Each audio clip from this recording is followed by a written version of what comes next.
Let's stay curious, keep an open mind, and as always, I'm glad we get to spend some time. Welcome to Walsh Wednesday. On this week's episode of Walsh Wednesday, we speak with rock musician Shawn McNair. We talk about growing up in the Hudson Valley, studying music industry at the College of St. Rose, and making the move from Newburgh to Nashville. Not just that, we even talk a little bit about how he went from being a fan to touring with one of his favorite bands, progressive heavy metal band Savatage. This one's a fun one, so buckle up. Thank you to our Walsh Wednesday All-Stars, all of those who have generously contributed to the Walsh Wednesday 2025 Fund Drive. You can see the list of names on screen or in the description of this episode. And of course, thank you to our Walsh Wednesday Warriors, Jim Robinson, John Newhall, Meg Boyce, and Jenna Hess. These individuals have pledged $100 or more to Walsh Wednesday for 2025, either through the GoFundMe or our Patreon. This episode of Walsh Wednesday is brought to you by Impact PR and Communications, MHA of Dutchess County, the Council on Addiction Prevention and Education of Dutchess County Incorporated, Dayrock, Locks That Rock Hair Design, A Touch of Naples Pizza and Pasta, Dutchess Beer Distributors, Feldman, Kleiman, Collins and Sape LLP, Attorneys at Law, Tonka Williams on Aortic Health Awareness, and Walsh Valuation. Hey there, and welcome back to Walsh Wednesday. As always, I'm Connor Walsh, and we got a great episode for you guys today. I'm strolling back down memory lane, and I am so happy to be catching up with this guy today. Not only is he one of the best guitarists I have ever met in my life, he's also just like one of the chillest and funniest dudes. I remember we would just riff off each other so much back in college, make our friend EO very uncomfortable with all of our jokes. It was fantastic. So with us, we have phenomenal guitarist, touring musician. Recently, you could have seen him with Savatage, the progressive heavy metal band known for hits like Hall of the Mountain King, Believe, When the Crowds Are Gone, and Edge of Thorns. Touring all across the world with that. Not only that, he's in an Iron Maiden tribute band. He's got his own YouTube channel doing guitar covers, riffs, and more. With us today, we have the man, the myth, the legend from Nashville, Tennessee, but originally from the Hudson Valley, Shawn McNair. Shawn, how you doing, bud? What's going on, man? How the hell can I follow an intro like that? You're the one that's living it, though. I'm just getting it from you. So there you go. So see, two So Hudson Valley guys. Dude, it's so good to see you as well. And hopefully let's not make it 5 years again pass before the next time we talk, which is insane, because we talked about getting you on the program, whether it was St. Rose Rocks or whether it was Walsh Wednesday. But unfortunately, the pandemic really screwed that up, and that's a lot of separation. So we have a lot of catching up to do. Probably let's start with one of the first things. With one of the latest things that you've been working with, Savatage. As I said, you've been touring all around. You're one of the touring members, not an official member, but you're there on the tour, which is so cool. If I'm not mistaken, you just finished up a tour in Europe. Is that where you're at? Yep. We just got back. We were doing 2 weeks. Well, we were practicing in Germany for a week, and then the tour was 2 weeks, just around played Switzerland. We played Italy, the UK, all these different countries, and I've never even been overseas. So, for the first time going over there with a band that I've loved forever it's just a dream come true, man. That's I was on vacation, and we wrapped up the tour in Greece. And so I stayed there for 10 days afterwards, and it was just incredible. Yeah. Oh, that's beautiful. So I was just about to ask. Yes, experience of a lifetime indeed. I was about to ask, I know touring can be so grueling, and a lot of the time when you're on tour, you're just part of the camp. You're constantly moving around. You don't always have a lot of time for yourself. You said you had those 10 days in Greece. Besides that, were you really able to be a tourist at all in some of the places you visited, or was it strictly you're there at the camp? I think it depends what the schedule is looking like. I really got to see London, which was awesome. That was insanely beautiful. Some of the architecture there, I'd never seen anything like that. And I got to go do all the kind of tourist things. I saw Big Ben, Parliament Building, and I even got some time to go to the Cart and Horses, just on the east end of London, and that's the place where Iron Maiden played their first ever show. So they have all the Iron Maiden kind of memorabilia and all the signed pictures and everything. Got myself, what was it, the Number of the Beast burger and something to Eddie fries or something. I don't know, but that was cool. That was something I had to do. Just being as big a Maiden fan as I am, I'm like, that's one of the bucket Absolutely. list places. That's so cool. I love that for you. I'm glad that you were able to experience that. So let's talk about how you even got this opportunity of a lifetime. How the heck did a kid from Newburgh get to join the tour with Savatage? Honestly, it was. I'm still like in shock over it. God, I can't believe it. But I guess the long story short is that I took some lessons with Al Petrelli, who's the guitar player who, obviously I knew from Savatage, and he was also in Megadeth, which is another one of my favorite bands. I'm sure, as Yeah. they're You were so he able to was doing just take lessons with him? well. It was during the during COVID, so he was Oh, doing like online lessons, and I'm like, yeah, this is like a no brainer. I gotta sign up. I love I love his playing so much, and I'll get into that more too because after working with him and seeing just how he plays and how it's just he's a genius, man. I there's not enough words to describe just how grateful I am to have been able to even be in the presence of someone, a master of his craft. Just it's insane. But I digress. But so I took a guitar lesson with him, and we just kind of stayed in touch from that. Or I took a couple lessons with him, so we kind of got to know each other a little bit. And then somewhere along the line, I sent him a video of me playing Gutter Ballet, one of the Savatage songs, and I was playing the piano for that. I was singing, doing the guitar, like just all the instruments for it. It was just a cover video, just because I love Savatage so much, and I was like, hey, I know you're a part of this, and just wanted to send this along to you. And this was in 2021, I think, or something like that. And he was like, oh, that's awesome. I showed John Oliva, like, he loved it. I was like, oh my God, no way. That's incredible.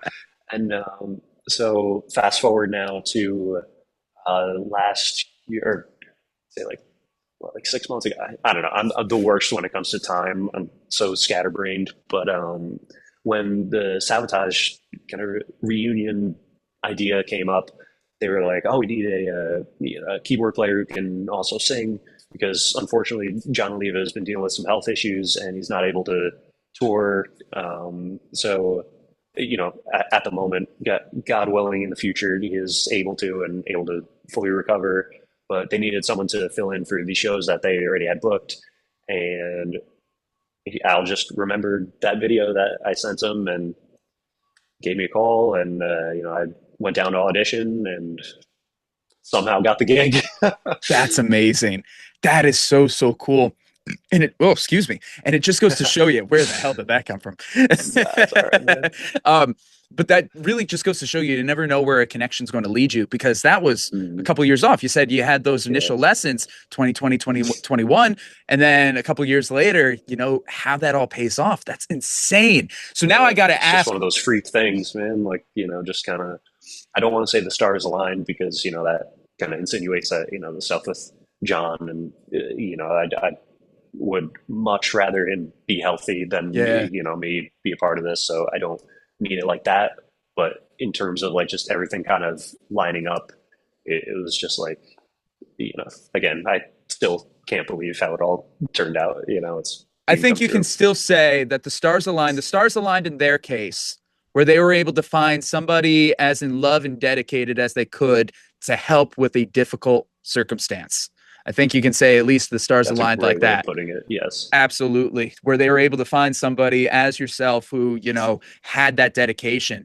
So now I just have to ask, being this phenomenal guitarist, you're playing keys. So it's like Right. obviously very good. You're very good musician in that, right? But how's it feel to not be on like your main instrument? It's very funny because every time I would go out on stage, I would walk out on stage for a Sabotage show, and I'd be like, "I'm forgetting something." Like, what? And and then every time I walked out to play a show on guitar, I'd be like, "Now this feels weird," Oh, there you you know. go. So you did get a chance to play guitar a little bit with them. Oh no, I'm sorry. I should have Oh no. clarified. No, for other gigs Oh, or for other other bands. gigs, Like other whenever I gigs. would, like, yeah, like when I'm back here in the states, like I would play. I play with an Iron Maiden tribute band here in town, Oh, which is so much fun. but Yeah. I play guitar in that one. So every time I'm going out on stage with the guitar, I'm like, this should feel like, a lot less weird than it does. I don't know. It's this weird That's a kind of weird just flip flop. adapting and yeah, exactly like kind of getting Yeah. used to one or the other, and then going back to the other one is like, just, You have a know. musician's identity crisis going on. Exactly. Yep, that's funny. So obviously, I feel like we could talk all day about Savatage and all the things that you did.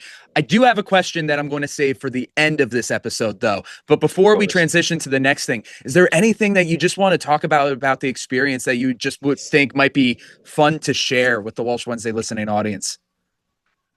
I guess just the sheer amount of just how grateful I am every time I would step out on that stage, and how surreal it was to look behind me and see that Savatage logo on the screen. Just like the poster behind you.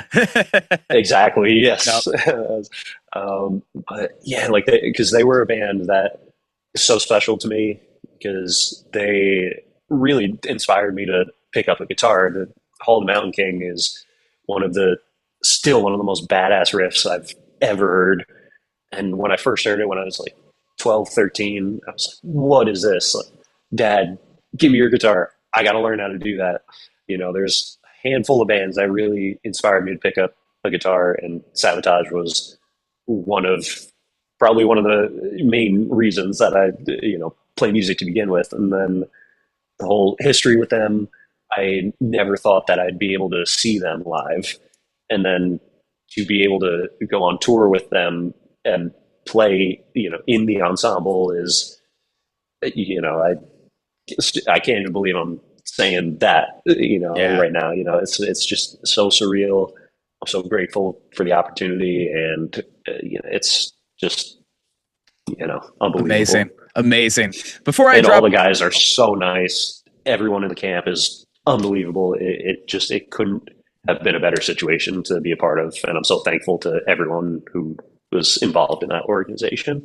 Phenomenal. That's so cool, man. Before I drop Savatage altogether, there's an interesting trivia fact that I found while trying to research and get ready for this episode.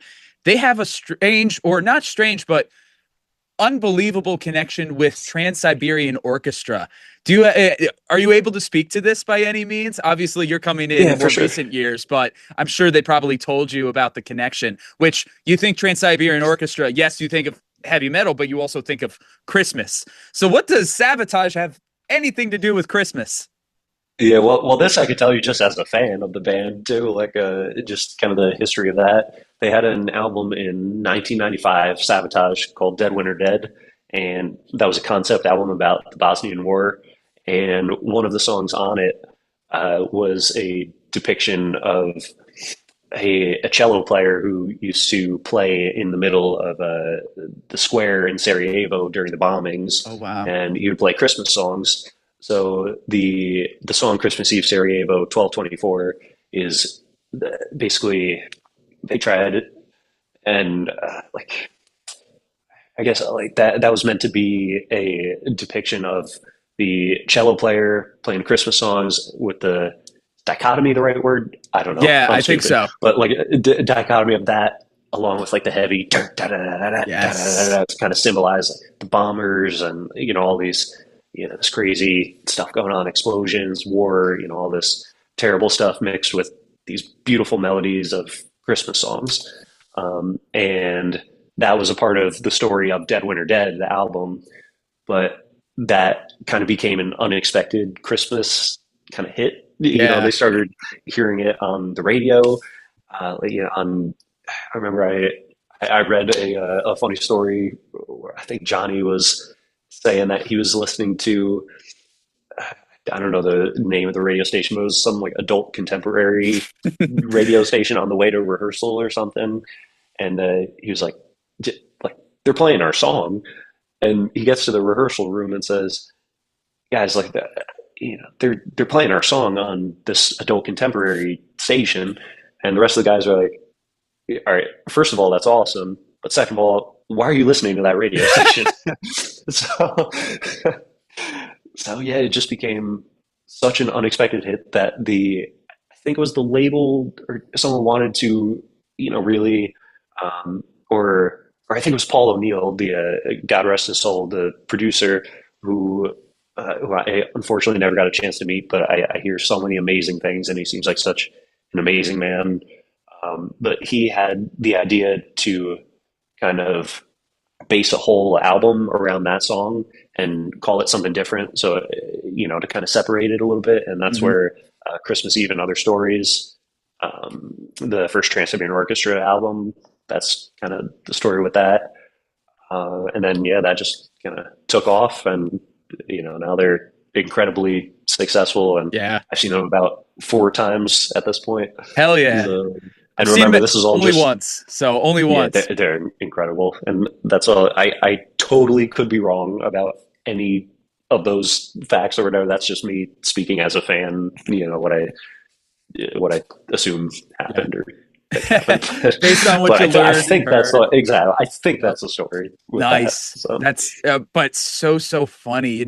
Honestly, would never have thought. Never have thought. That's hilarious though how that worked out. And of course, Trans-Siberian Orchestra, very successful.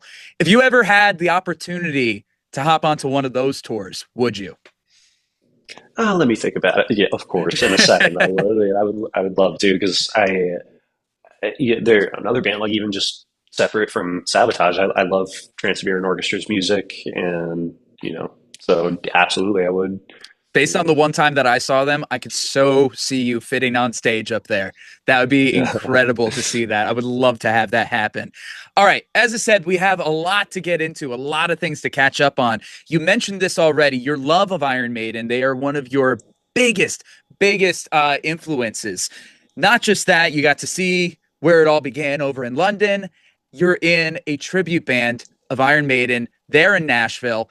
Tell me about that. What is this Iron Maiden tribute band like? How'd you get involved in that? And just how fun is it to be playing Iron Maiden songs?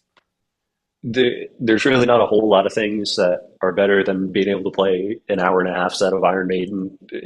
For it's just a huge celebration of the music and everything. I mean, it's one of those things like we're not trying to look like them. We're not trying to put on wigs or whatever, and there's nothing wrong with that at all because I love seeing tribute bands that do that too Yeah. because that's so much fun. But it's all about just celebrating the music, and like you said, they're one of my favorites. So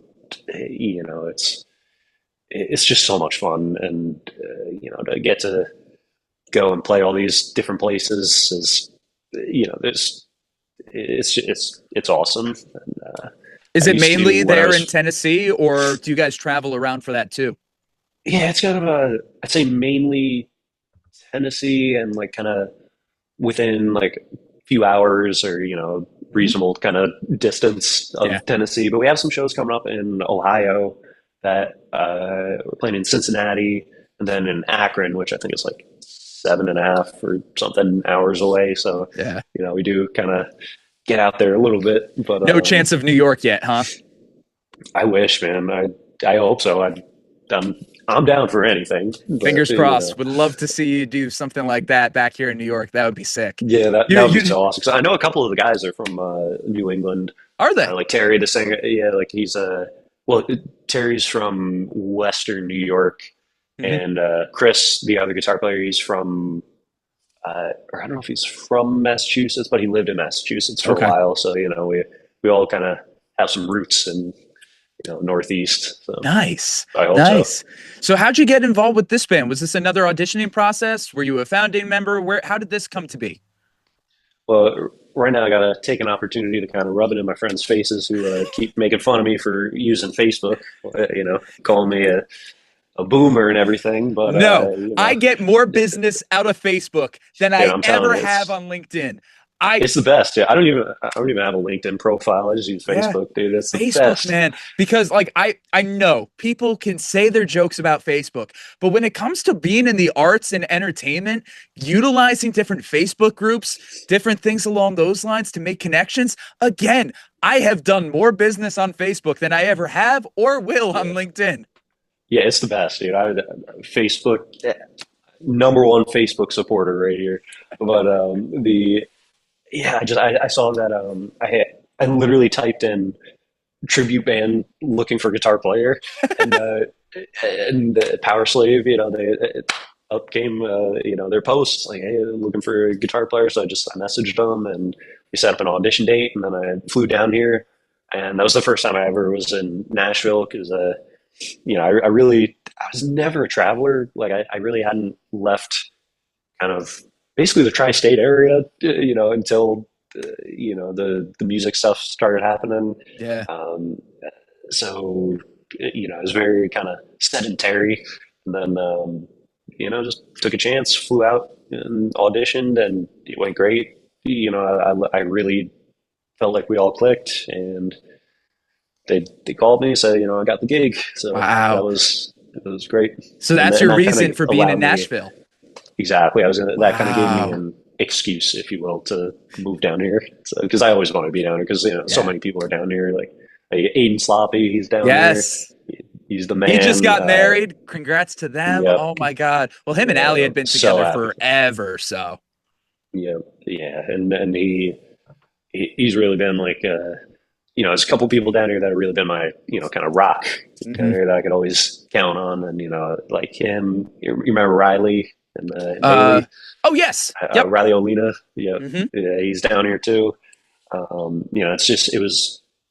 It was another thing where everything kind of lined up. Like, I wasn't moving down here not knowing anyone. Like, it wasn't like I'm moving to this strange place and like having nothing going on. No pun intended with the Savatage song. Yeah. But it just worked out, and I'm so happy down here. I love it. It's one of my favorite cities I've lived in. I mean, not that I've lived in too many, but compared to Albany, I gotta say I do like it a little better. That's fair. Albany is Smallbany. As much as I do have my love for Albany, it is Smallbany. I do too, of course. But Nashville is Nashville, though. Like, if you're a musician, like, you want to be there, 100%. Oh my God, I'm jealous every time like I catch up with people. Every once in a while I'll talk with Ryan too. I know he's down there. I see Zane will pop up in my comments and likes, and we haven't had like a legit conversation in a while, but like definitely comment on each other's stuff. It's just so good to see people doing good down there.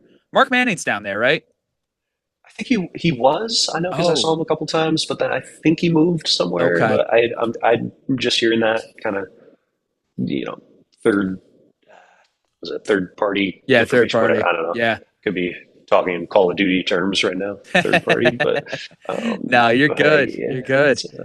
When are you coming down here, my man? I know. It's your turn. I know. I do need to get down, even if it's just a visit. I have some friends who, not from St. Rose, but I have some friends down there that they have a house, and they've said a couple of times, it's like, come on, stay for like a week or two. We'll get you a show. We'll make something happen. And it was like, yeah, we just got to figure out a time. It's tough when I'm running my own business up here in New York. It's tough. Just actually moved into a new office space. So new studio, new office. So very, very cool. I'm not just doing this from my family room anymore, which is nice. Nice. But yeah, no, I would love to come down. I love to see everybody. I love to see the whole scene. Oh my God. I'm so jealous. Oh my God, that is so hey, cool. I got a pull-out couch with your name on it. If you ever want to visit for a couple days or whatever, you're always welcome here, my man. Probably going to have to take you up on that. Thank you, Shawn. Absolutely, please do. See, us Hudson Valley guys, we got to stay together, and that's probably a good way to lead into. Again, you're from Newburgh. I'm from Poughkeepsie. We're on just complete different sides of the river there.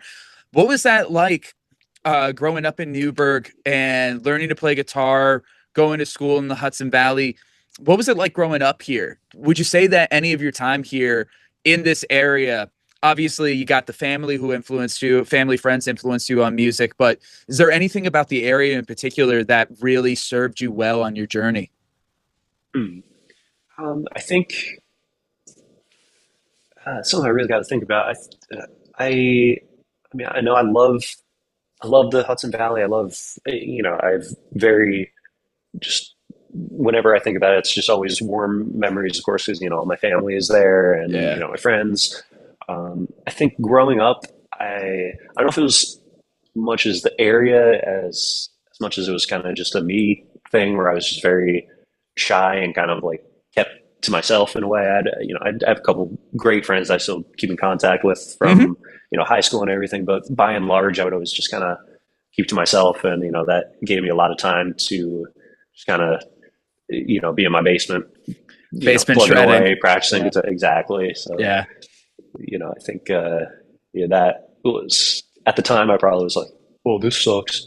Not always going out or going to parties, whatever. But like looking back, it was really kind of, I think, the best thing that could have happened. Because it gave me the time to really kind of hone in on what I want to do, and like hone in on my skills or lack thereof.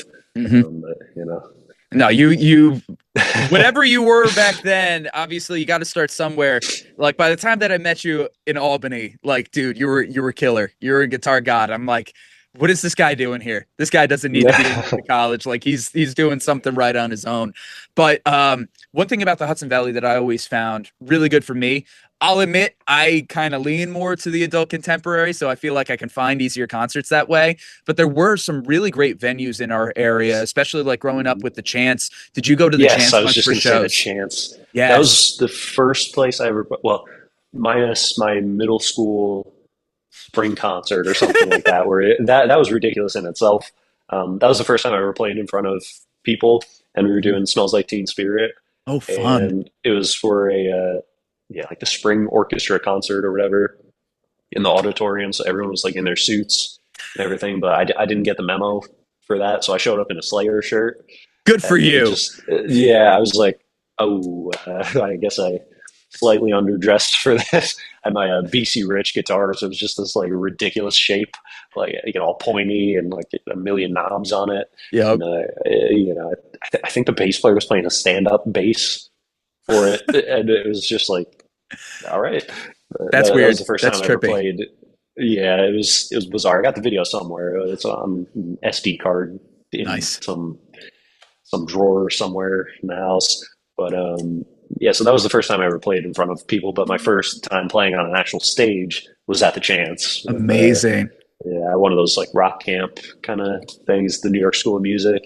Oh, amazing. In Walden. So they like put together a rock camp, like rock night thing. So nice. That was my first time ever getting the chance to play. So, I always got a place in my heart for the Chance. I know. Rest in peace, the Chance. I would love to see, rumors fly all the time. It's like, oh, there's this plan for the Chance. There's this plan for the Chance. Mm-hmm. And for anybody listening, especially not in the Hudson Valley area, the Chance is this phenomenal, historic a theater that hosted shows with all the legends. You think about all the legends of rock and roll, even some country people, but mostly it was a rock place. Like I remember, I think, was it the Police? I think it was the Police that had their first U.S. show there to only 4 people in a snowstorm. During a snowstorm. Yep. Yes, that's probably like one of the most famous stories about the Chance, which is hilarious too. And it's funny because there's so many people who claim that they were there at that show, but again, there was only 4 people there, so it's like there's a little bit more than 4 people claiming they were there at that show. So what you doing here? But besides that, the Chance was amazing, but unfortunately owners had since passed away and then had to, sell things. So hopefully something comes along with it. Yeah, I've had the pleasure of playing the Chance a number of times. Always so much fun. I stuck out like a sore thumb. They threw me in on some metal shows, and my music, Shawn. Did they really? I'm not a metal guy. I was going to say that as a joke. Did they put you on it like a metal show? But they actually did. They did a couple times too, where I'd be like the acoustic opener before like a metal show, and I'd have these big guys in all leather and metal all over them and spikes, towering over me, and be like, "Kid, you got a lot of balls for what you did. I couldn't do that with just a guitar and a spotlight. God damn." It's like, thank you, sir. Goodbye, awesome. Sir. But I'm getting out of here. I'll admit, I was a little terrified as a freshman, sophomore musician, in high school, but it really was one of the nicest communities. One of the most nicest communities, welcomed me in with open arms, even if I wasn't necessarily their genre and I didn't sound like the people who were coming on after me. They're always so good. And knowing the fact that you're so big in this community, what do you say about the stigma, even to this day, that metalheads get for being aggressive and mean? It's like, what do you have to say against that stigma? Because I've always seen it as a very welcoming community. Yeah, I guess, you think I can be aggressive and mean with arms like this? So, that's kind of like all I need to say on that one. But no, it's like, of course, like, there's, some bad eggs as there is in every community, but, to use the phrase again, by and large, it's, some of the nicest people I've met, are either metal musicians or people that are into metal. And people that are into metal, a lot of times they're, do a lot of other stuff. Like, me personally, I love, stuff like Sabrina Carpenter or Taylor Swift, like, almost as much as I do some of the metal bands, so Yeah. it's a wide range of, like, it's just music, I mean, there's a special bond. I think that, people that listen to metal kind of intrinsically have, but it's one of those kind of unwarranted stereotypes that, like, people are aggressive and mean. I mean, I'd like to think I'm a pretty nice guy, but I love always talking with you, Shawn. I got no qualms. I got no problems whatsoever. It's funny that you said about like, well, I got a problem with you. No. Oh my God, you ready to go? I'll come down. Let's go. No, it's funny that you say though about Sabrina Carpenter and Taylor Swift and all those folks. I have a friend of mine who's a drum tech, and he's toured around, and he was on tour with Young the Giant and a lot of other like great bands as well. And he was talking to me, and he was listing off the bands that he was working with, and then he says Tate McRae in the mix of everything, and I'm like, wait a second, one thing is not like the other. You worked with Tate McRae after working with all these rock bands? Is like, oh yeah, no, I just knew people from her camp, and they brought me over, and we did it, and it was like, wow, okay. It's like it was just the funniest thing. It was like you kind of had the buffering thing on me for a second. And I'm like, wait a second, but no, it's just funny. But it just goes to show you. The same thing kind of happened with me with the guy who's the sound engineer for, or I don't know if the live sound engineer for Savatage before. He worked with them. He also works with Queen, and but he also worked with Chappell Roan, which I thought was really cool because because I love Chappell Roan too. I'm like, oh, that's awesome. So just kind of, it's so funny, like going from that, like, got Chappell Roan on one side of the spectrum, and then Savatage. It's like, yes, you think they wouldn't mix, but there's a lot more mix than music you think. Music is music. It's funny with Chappell Roan. I work for a music clinic called Day Rock, and we go all around like the tri-state area doing music clinics with the kids. And how many times we have played Pink Pony Club with the kids is just ridiculous. But the thing is, though, it's fun. It's a bop. Yeah. There are some songs that we've done that are like, oh, I'm so sick and tired of hearing this one. That one hasn't. I don't think it's worn on me enough yet. I think I'm okay still. I play it and I'm like, Pink Pony Club. I'm not jaded with it yet. Some songs I'm jaded with, but that one hasn't jaded me yet. Yeah, I love all that, like the pop stuff. I'm a big fan of that. I love all kinds of music, but like I said, a good song is a good song. So yeah. I listened to some stuff, and especially like with the education that we had at St. Rose, really listening to the production value of it. And there are certain things now that I can hear that I couldn't hear in the past. And I'm like, that was really smart. So even if I'm not huge on who the big pop star is at the time, I can listen to the song and be like, wow, whoever was the producer on that was really genius. I like what they did there or whatnot. Which I guess leads me to talk about our time at St. Rose. Rest in peace, St. Rose. Here we are talking about all the places rest in peace. The Chance, St. Rose. Jeez, what is wrong with it? But that's where we met, of course, there at St. Rose, and we got a lot of great education. We did a lot of fun things together separately. It was a great time over there.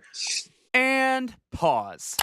We're going to take a quick break from our interviews to hear from our sponsors. First up, we got our friend Andrew O'Grady from MHA of Dutchess County.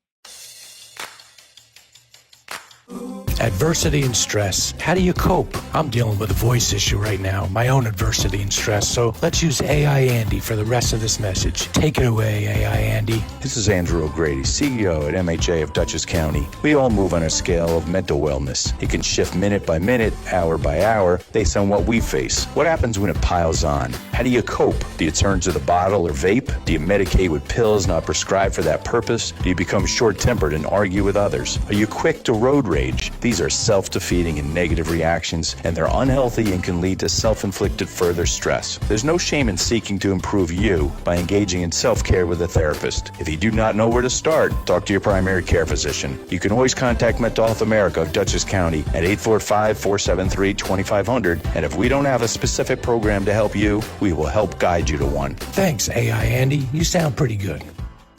Thanks, Andrew and AI Andy. Next, we have a message from our friend Jeff Feldman from Feldman, Kleiman, Collins, and Sape LLP, attorneys at law. Hi, I'm Jeff Feldman. In 1986, when Paul Kleiman and I started our practice, our goal was to create a law firm where you could meet with an attorney and feel confident that that attorney would be with you every step of the way. Today, the firm has been successfully trying cases at all levels of state and federal courts throughout the Hudson Valley and Capital District. We have been selected as one of the best personal injury and medical malpractice defense law firms by U.S. News and World Report every year since 2009. For all of those years, we were the only firm chosen in any litigation specialty between Albany and White Plains. Your case is important to us. Giving you the time and personal attention you deserve has always been the hallmark of success. Initial consultations are free of charge and always with an attorney. September will be Aortic Disease Awareness Month. To prepare us for September, we have a message from nurse leader and health advocate, Tonka Williams. Peace and blessings, family. I am Tonka Williams, a proud Black woman, a nurse, and your advocate for cardiovascular health and wellness. We're going to talk about something that's quietly claiming the lives of too many of us in the Black community: aortic disease. The aorta is your body's largest artery. When it weakens or tears, it's just not a health issue. It's an emergency. And the painful truth, many of us have never heard of it before. And if we have, we don't always know the signs or how to protect ourselves. That ends today. This isn't just about personal health. It's about protecting our families and building a future where our people thrive. Advocacy is our inheritance. Learn the signs. Get your pressure checked. Ask your doctor about your aorta. Talk to your family. This is how we protect our legacy. My heart, my health, my power. Stay safe, stay strong, and stay here with us. Thank you, and may you walk in health, purpose, and power. For additional information, please visit the John Ritter Foundation website, johnritterfoundation.org. And please check out the full video at Tonka Williams' YouTube channel at Tonka Williams-Aortic-Awareness.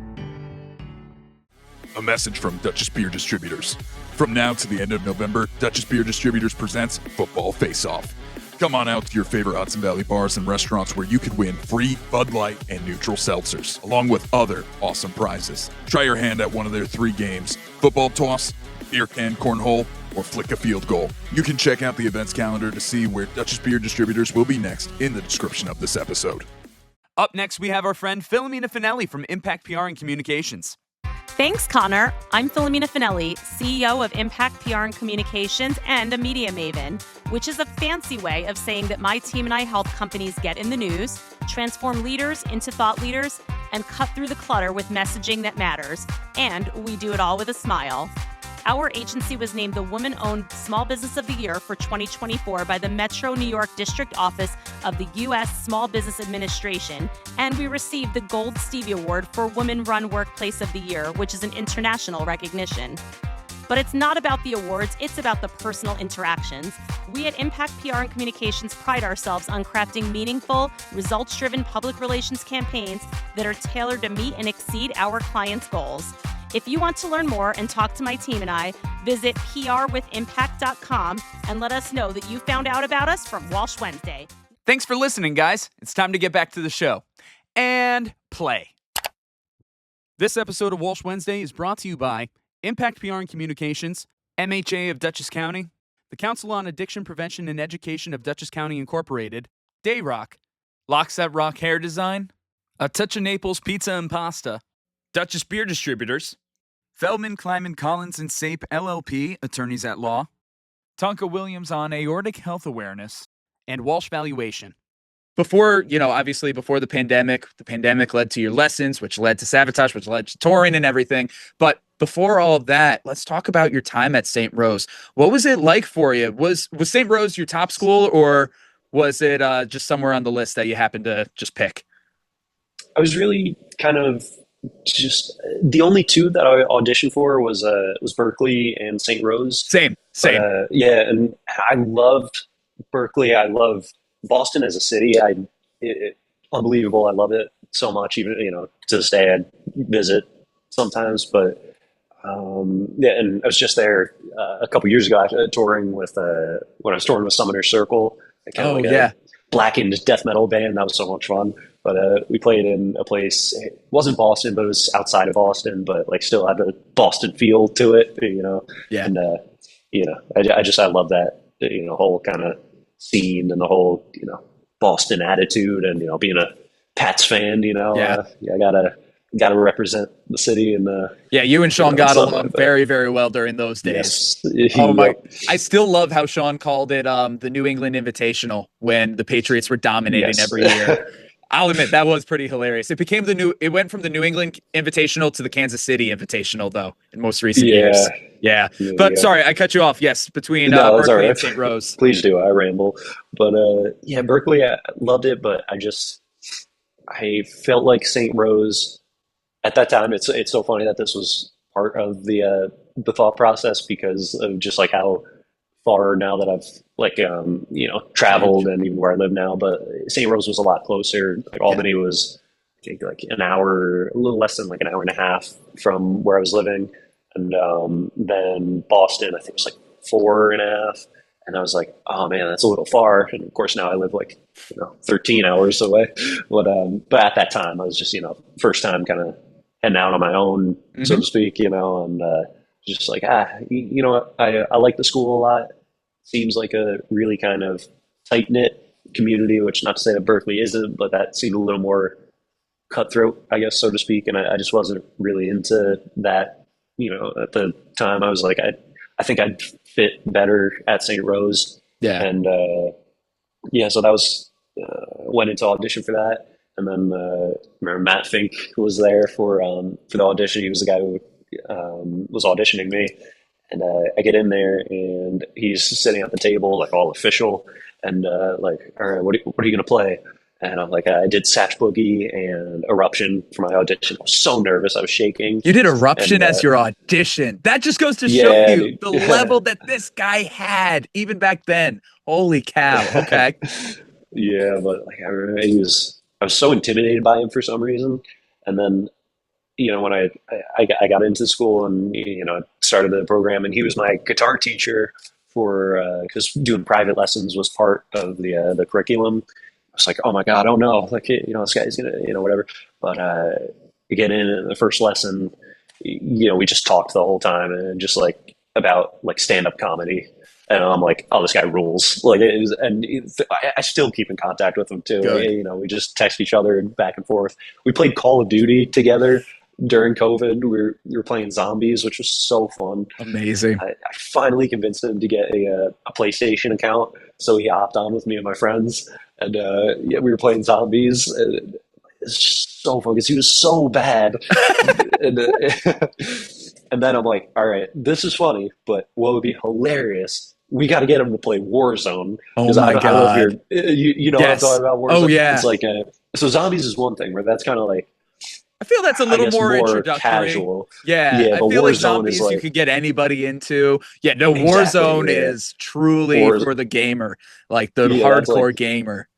Like almost like a simulator at that point. It's like you got to like ping here. There's the compass on top. Like we got shooting 130 meters to the northeast. Like if you fire a gun without a suppressor, like it pings you on the mini map. Like there's all these. It's crazy. It's just like such a more involved game mode than zombies. But I didn't tell him that. So he drops into Warzone and immediately gets killed. And he goes to the gulag and then comes back somehow. Because I think the his opponent must not have showed up or something. But he drops in and I remember him just standing there like, I don't know what I'm looking at here. He's Poor so Matt. overwhelmed. Is the greatest. I love stressing him out. That's my favorite thing in the world to do. I miss Matt. Every once in a while, we'll like out of nowhere just say hi. I saw him play at the Falcon a couple times with a couple of his bands. Do you remember the Falcon in Marlboro? Yeah, of course. That's still there, right? Yep, still there, still alive and kicking. Nope, that's all good. Man. Yeah, I'm hoping to head back home sometime soon, like just to visit for a little bit and see the family and all that. And, hey, if you got an hour or two, I'd love to grab lunch with you or something. Oh, dude, we have to 100%. I will absolutely hit you up, man. Because, like, it's amazing, like, to see you and talk to you, but of course, like in person, it's a different thing. So. Or if you're available at night, let's grab a drink. We didn't get to do that at St. Rose just based on ages at the time, legally. I know that too.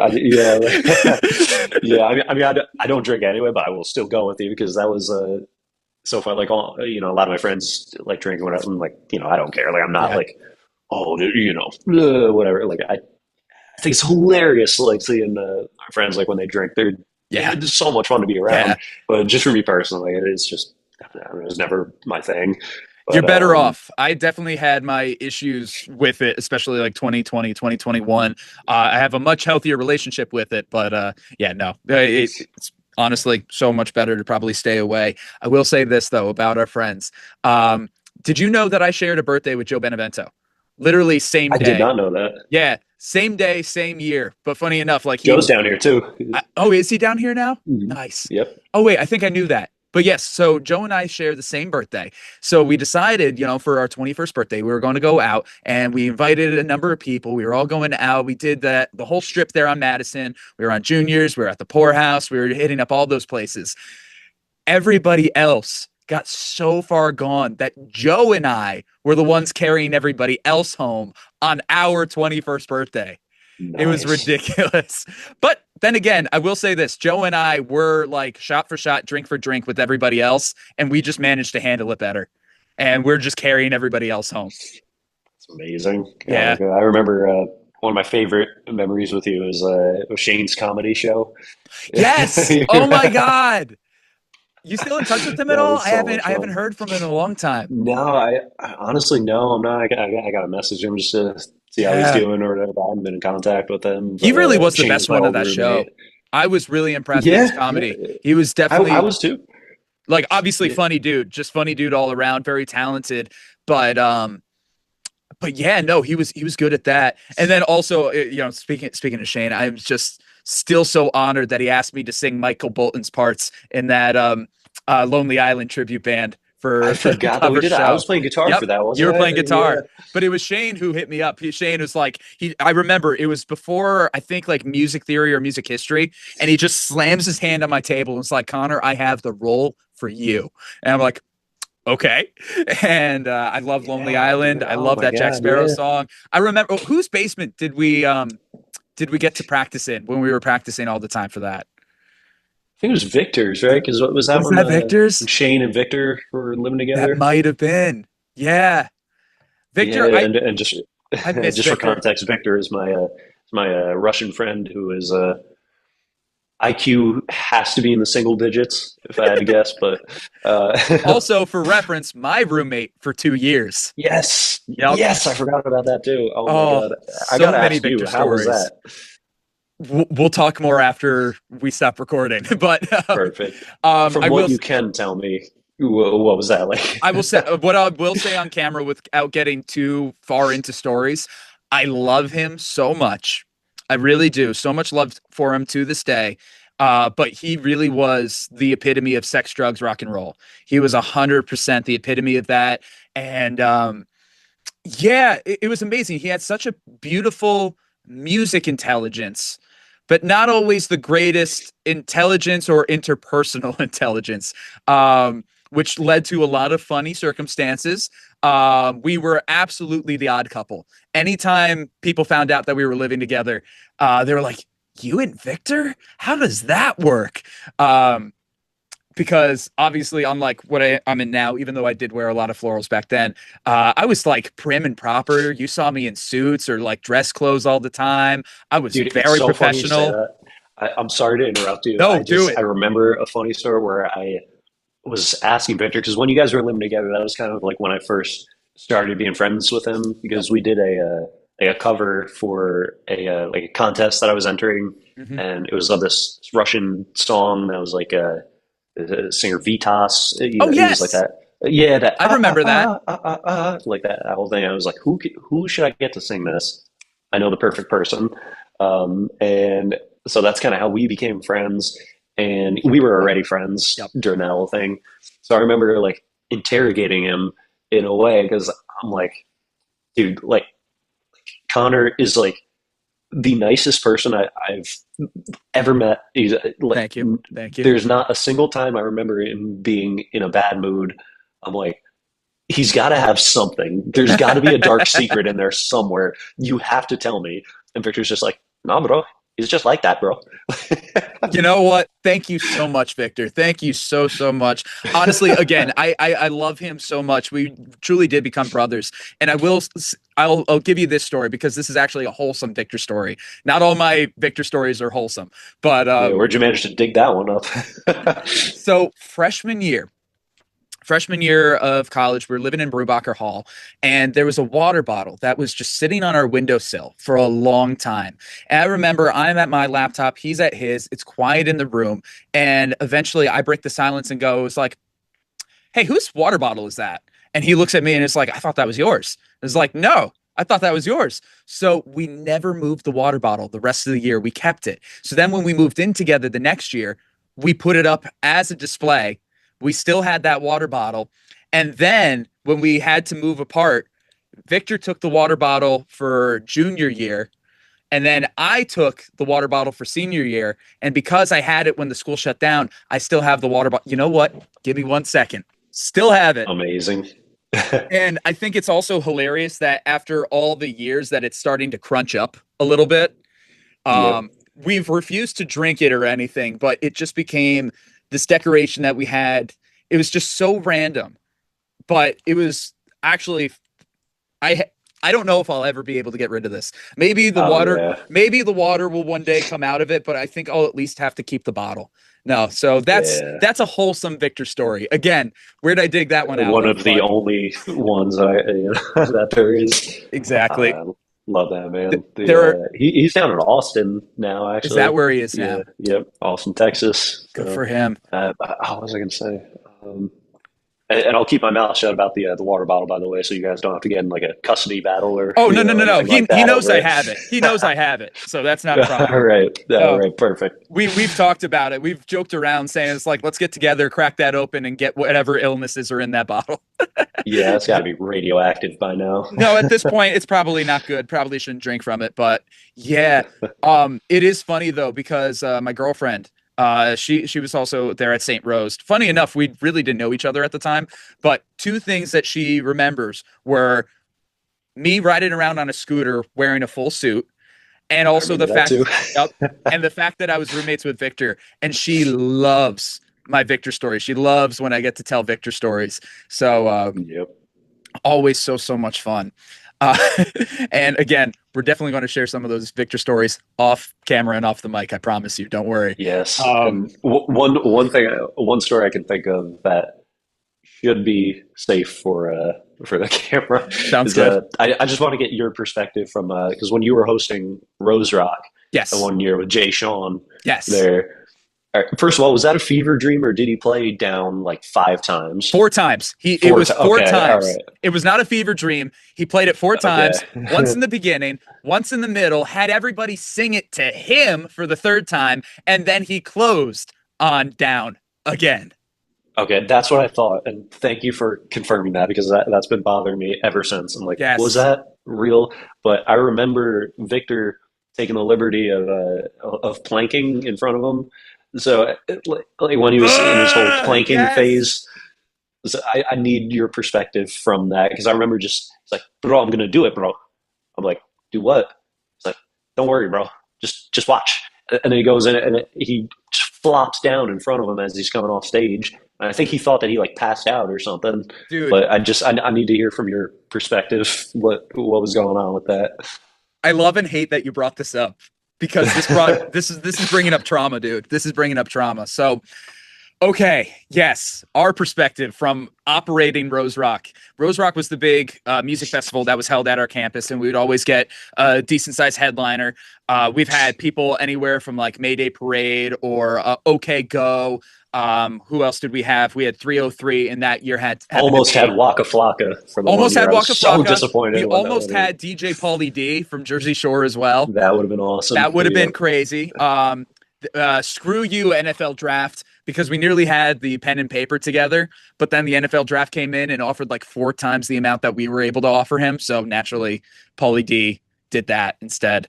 But yes, okay. So that perspective with Jay Shawn. I'll tell you this from the get-go, as the assistant director of the event, and also emceeing and hosting and the various other responsibilities that we had, organizing everything with the musicians was a headache. Organizing things with security was a headache. It was terrible. And not to throw much shade or anything, I'm very grateful for everything Jay Shawn and his camp were able to do for us. It was a little difficult wrangling everybody together. So we were kind of stressed out from that. It was not as easy of a process as some of the other ones had been. Mm-hmm. So here we are. We're trying to get Jay Shawn off stage. We are understaffed when it comes to security. So we have to have all of us directors like pretty much circle around Jay Shawn, because everybody and their drunk asses were swarming Jay Shawn as he's getting off stage. So here we are, like me, like the 4 other girls in the student association, maybe 1 or 2 security guards. Again, we were understaffed. And then Victor just planks and everybody's freaking out. Security's freaking out. The other directors are freaking out because did this guy just die? Jay Shawn was freaking out because they're like, oh my God, this dude just passed out. And they were ready to call like ambulance, call an EMT, something like that. And I had to be to these people, no, just keep moving. And they're looking at me. Trust me, I know this guy. I know this guy. I know what he's doing. I remember that moment vividly, seeing him fall to the ground. And I'm like, Victor and his stupid planks, which he was big on that during the time. He made an Instagram account just based on that, just for planking, plank in random places, which was already like a year or 2 old. He was past the point where planking was in its prime, but he was still keeping it alive. Yeah, if there's a trend or something, he'll get to it eventually. But when he gets to it, he'll do it. Be a problem. He'll do it. Oh my God. And yeah, so I literally had to tell everybody, it was like, no, just keep going, and I'm keep moving Jay Shawn along. It wasn't until we got back to the green room where I explained, it's like, oh yeah, that's my dumbass roommate just planking. Like, he did not pass out. He did not die. There is nothing wrong. He was literally just playing a practical joke for a trend that died 2 years ago. Yeah. Dude, you got to get him on the show, man. If you want some an entertaining show, he will not disappoint. No, he would not. Absolutely. Oh my gosh. Now me, I'm pretty boring, but you're fun. You're fun. One of my favorite things that I love that we did. Do you remember like when EO was still so fresh and new and he got uncomfortable with a lot of our humor? So we would just purposely like almost kind of pseudo flirt with him just to get his like really creeped out reaction. Oh, of course. Oh my God. It was so good. And then it just got to the point, like, we're just throwing all these innuendos at each other and EO's just in the corner, like, ah. That was a fun time. I always love messing with EO. As you said, annoying Matt was one of your favorite things. Our moments doing that with EO was one of my favorite. And I love EO. And I will just say this. I remember coming back for his senior year and seeing his senior project and seeing how much of a leadership role he took, because he was helping everybody else's senior projects. He was still doing sound. He was a boss, man. He was a boss, and I was so proud of him. And then I know he's worked sound on tours all around the country. Like, I'm so proud of that dude. Like, I just to see where he started. Man. Yeah, all these people, like, I brought up Aiden before. Like, sloppy. He's killing it. He's teching for all these like awesome bands. He was teching with Midland for a while. Yes. They're another great band. Yep. Now he's working with. I know right after we hang up, I'm going to remember the name, but like he's working with someone else now, like doing the tech, like he's really got his life together. Yeah. And just seeing all these guys just doing, amazing things, like it really inspires me. I'm like, man, I gotta get my life together. You're doing amazing things. You were touring in Europe, for God's sake. Yeah, I know. I think we all have a level of imposter syndrome, so I think there's a level of that. Exactly. Like, I don't mean that to come off like I was like, oh, Savatage is no big deal. Like it's like the best. Like there's not too many, if any, musical situations that would mean more to me than playing. Again, I want to be careful with the phrasing because I'm not in the band, but I'm just, touring. You're with the band. Them, you're in the camp. You're in the camp. You're with the band. Yeah. Exactly. Like, there's not any that I can think of that would be cooler than that, just because of how special they are to me and how I never thought they would play again. Like, the last time they toured was, it's so wasn't funny. it the mid-2010s? Wasn't it?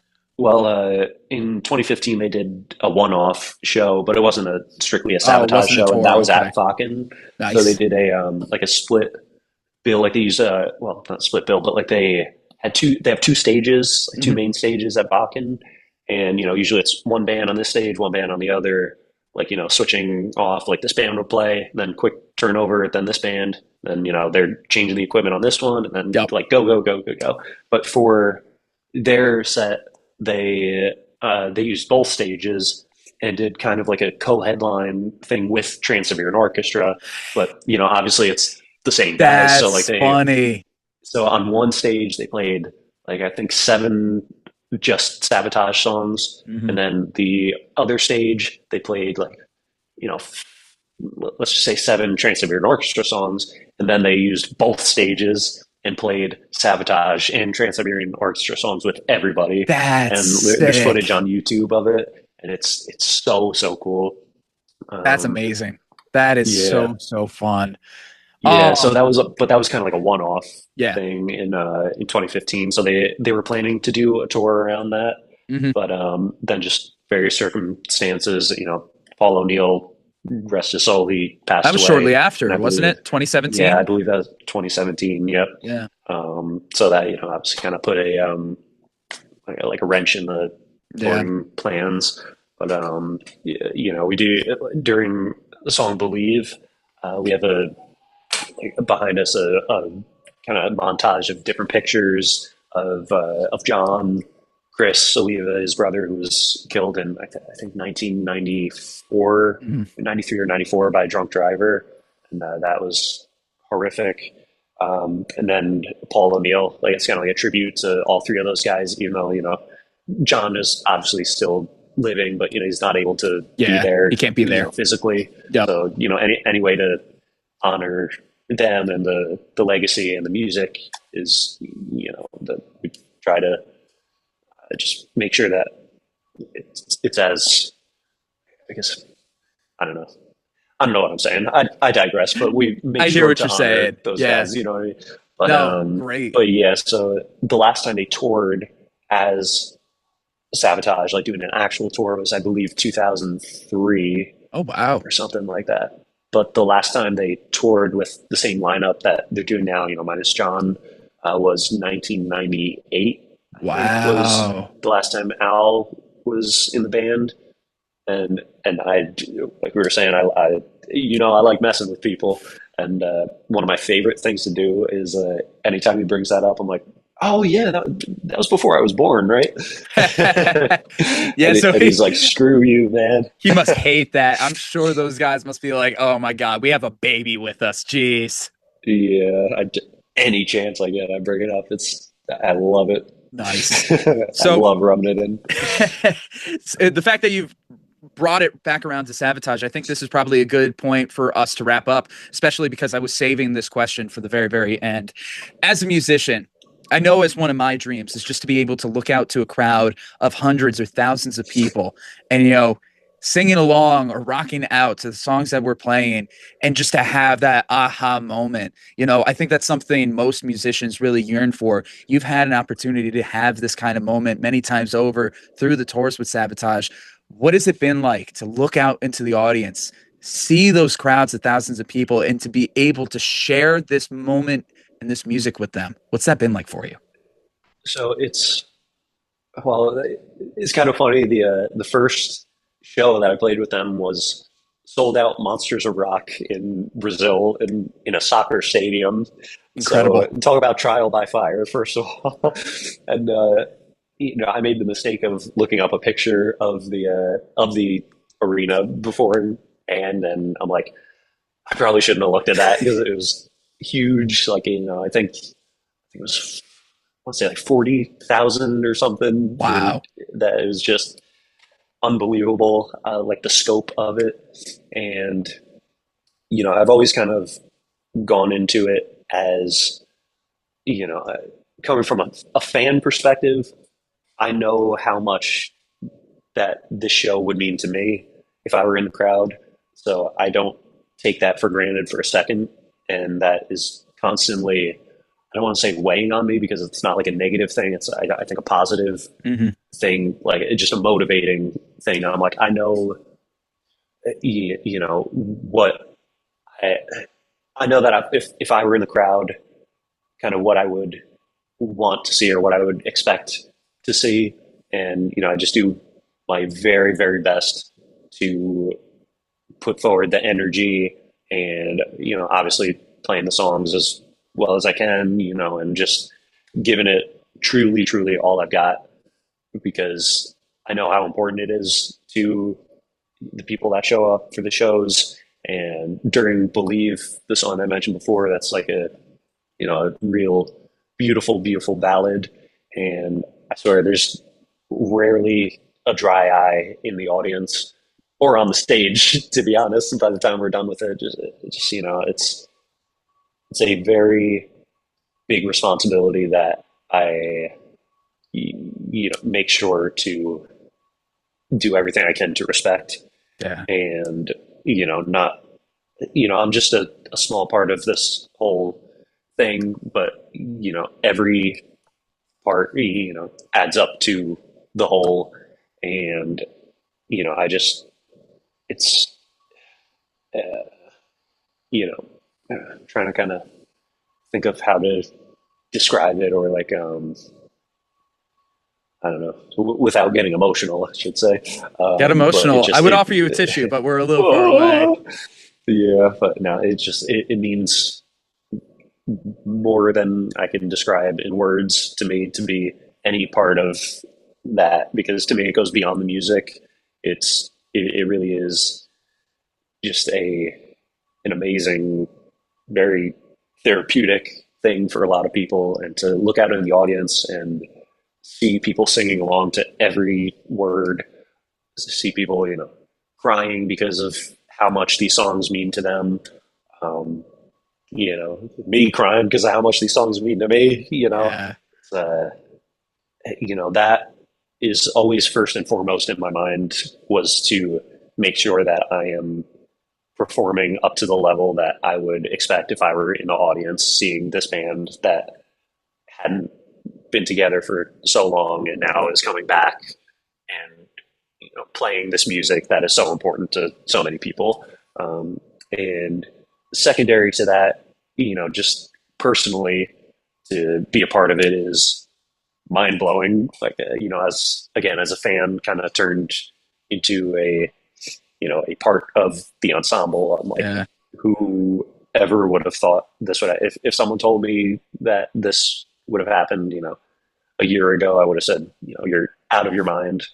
I would have even been like, you're crazy saying that Savatage was playing again, let alone, me playing keys and singing with, it's just all been so bizarre in the best way. Mm-hmm. And so the first time that I went on stage with them was Sao Paulo for the Monsters of Rock. Yep. And I always get, at least a little nervous before shows. But this is a little bit different because, I never really played like I think the biggest audience I had played to up to that point was about like 3,500 or so. and this was 40,000. Yeah. So a little different.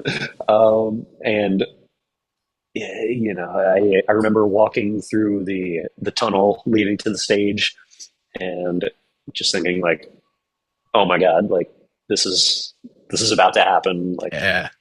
and I was so nervous beforehand, but it almost kind of got to a point where I was like, this is almost like so insane that it goes beyond being nervous. And it's just like, you know what I mean? Like, just go out and do it. Yeah. So I walked up walked up the stairs to the behind the stage area, and you know, just kind of shaking, like, oh my God, like I hear the roar of the crowd, you know, because someone's out there like, who's ready for Savatage? And you know, never thought I'd hear those words first of all. Yeah. But then I look to my left and I see Michael Wilton from Queensryche, you know, putting his guitars in the case because they just finished their set. Wow. And I'm thinking, like, I grew up going to Queensryche concerts with my dad. Yeah. Like I must have seen them at least 6 times. And, you know, there he is, like, you know, or I'm about to play, you know, the same show that they're playing. And then I look to my right and I see Al, who, you know, is one of the reasons I play guitar, you know, Yeah. Savatage, of course, Megadeth. I had a DVD of Megadeth from Rude Awakening where, you know, he's on it, and he's the reason I got a Gibson Explorer. I loved the way it looked. I loved his playing, and you know, I'm just like, what is going on? And so, you know, still nervous at this point. I'm like, this is like, oh God, like so much pressure. And then I just hear this flap. It almost sounded like a firework went off or something. Wow. And I look, and a cable fell from the top of the stage right in front of my keyboard. And I'm like, we're about to go on. If that happened 2 minutes later, like, that would have been a real problem. Yeah. And I'm almost thankful that happened, because it was almost like a kind of comic relief in a sense, or like, you know, Murphy's Law, like, of course that, you know, Yeah. of course something like that would happen, you know, so that kind of de-escalated things, right? Yeah, it kind of brought me back to reality, where I'm like I could laugh a little bit, and then you know, like, all right, now I feel ready. Nice. And you can never really be ready for something like that. Mm-hmm. You know, I'll never forget when we opened with Welcome. And there's a part where it goes, minstrels, kings, explorers, fantasies on order. And I just look out in the crowd, and everyone was da, da, da, da, like the arms were up in the air, singing along. I'm like, what is going on? Like, it really is like a scene from like a movie, you know. And I you know, something I'll never forget. And every crowd was just incredible, and same kind of singing along, you know, going nuts, you know, feeling the music. It's just, I don't know.